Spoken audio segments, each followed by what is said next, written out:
இரண்டாவது வெற்றி எல்லாம் சொன்னா வேல்முருகன் சின்னம் வாங்கிட முடியுமா? மொத்தமே 20 நாள் தான் இருக்கு.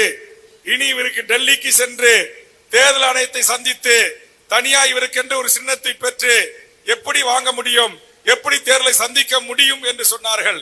மற்றவர்களால முடியாததை முடித்து காட்டுவன் தான் வேல்முருகன். அதனால சின்ன வாங்கியாச்சு.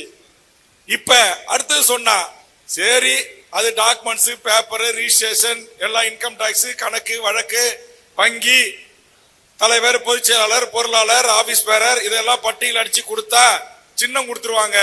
சின்னம் கொடுத்துட்டீங்க, உங்களால உங்க கடலூர் மாவட்டத்தை தாண்டி வேட்பாளர் போடுவீங்களான்னு கேட்டாங்க. இன்னைக்கு சத்தியமா சொல்றேன், எனக்கு கொடுக்கறதுக்கு இடம் இல்லை.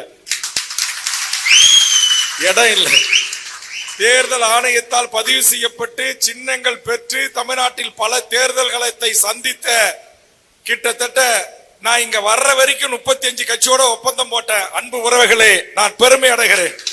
எனக்கு இங்க பேசுற மனநிலையே இல்ல. நான் ஆனந்த கண்ணீர்ல இருக்கிறேன்.